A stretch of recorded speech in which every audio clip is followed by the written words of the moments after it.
Have you ever felt so lost, so alone, that you'd do anything for a way out? For a sign? That's the moment they appear. Numbers carved into park benches, scratched onto bathroom mirrors, etched into dusty window panes. They're waiting for you.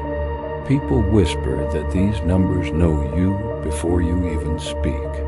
They say they call back right when it's too late to run.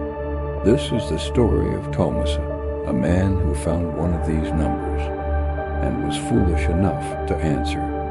Late one night, Tomas walked through a deserted riverside park. His shoulders were hunched under a thin jacket, and the flickering lampposts threw long skeletal shadows across his path. The air was cold, thick with the smell of damp earth and the quiet hum of the city sleeping.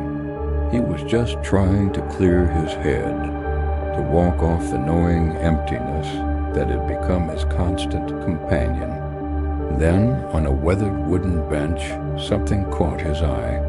Carved deep into the wood, the letters jagged and desperate, were the words, "If you're lost, call this number," and below it, a phone number.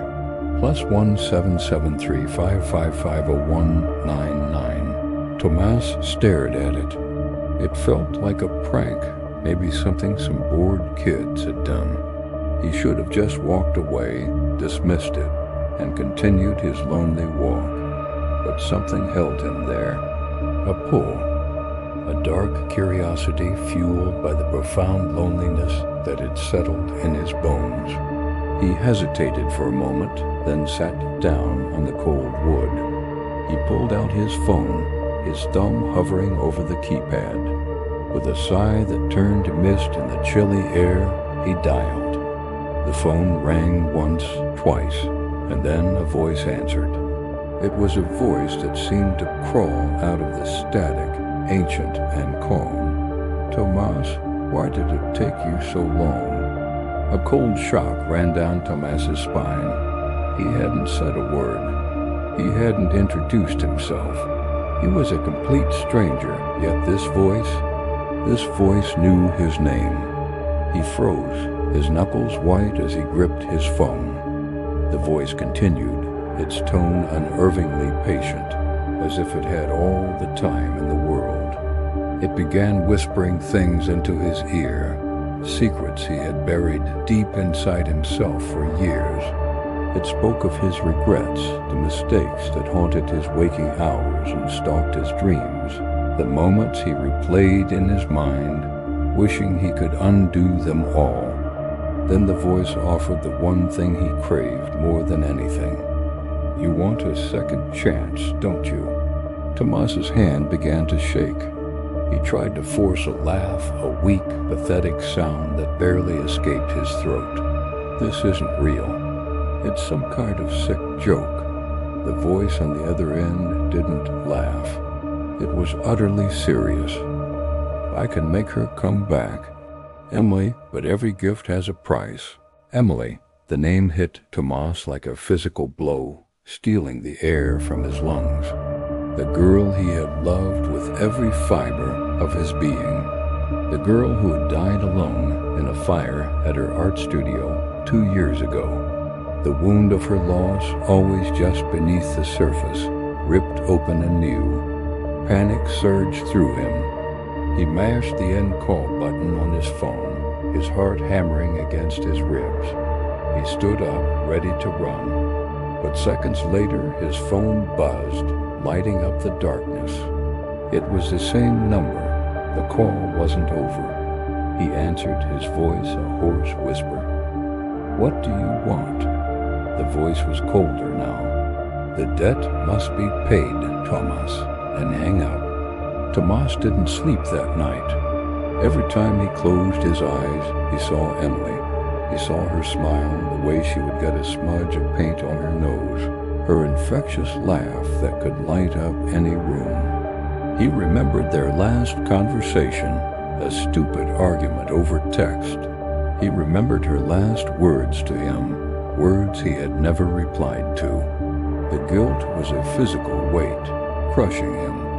The next morning, exhausted and desperate, he found himself at her grave. Standing under the twisted branches of an old willow tree, he finally whispered the apologies he had been too cowardly to say, even to the empty air. As the words left his lips, he felt a presence.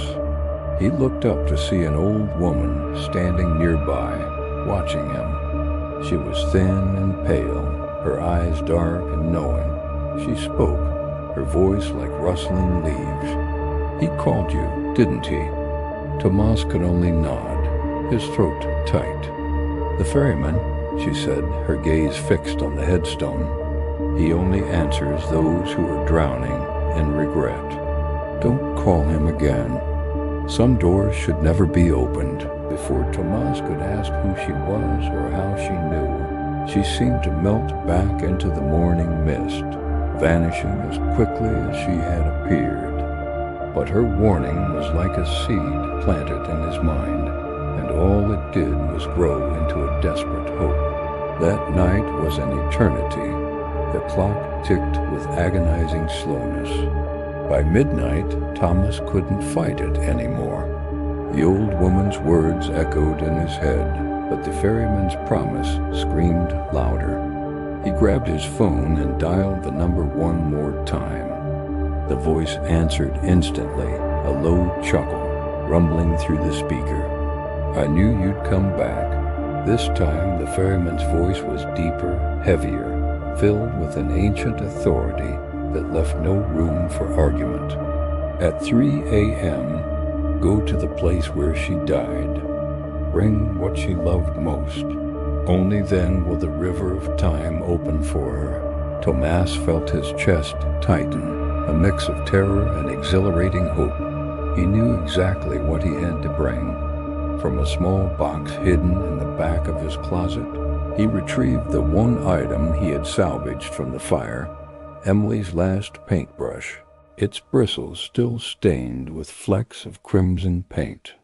At a few minutes before 3 a.m., he stood in the skeletal remains of her studio. The roof was gone, the walls were charred black, and the floor was a mess of debris. With a trembling hand, he placed the paintbrush on the soot-covered floor, right in the center of the room. As the clock on his phone struck 3, it buzzed. A text message appeared on the screen, just 3 words. "The gate opens." Then he heard it, a whisper on the wind, so faint he thought he imagined it. Emily's voice. "Tomas?" She stepped out from the deepest shadows of the room. She was pale, fragile, and trembling, but she was real. She was there. She was alive. Tomas's heart felt like it would explode. Relief so powerful it brought him to his knees, washed over him, followed immediately by a wave of sheer horror at what he had done. He had her back. But just as he started towards her, his phone lit up one last time. A final message from the ferryman. Debt due, blood price required. In that chilling moment, Tomas understood.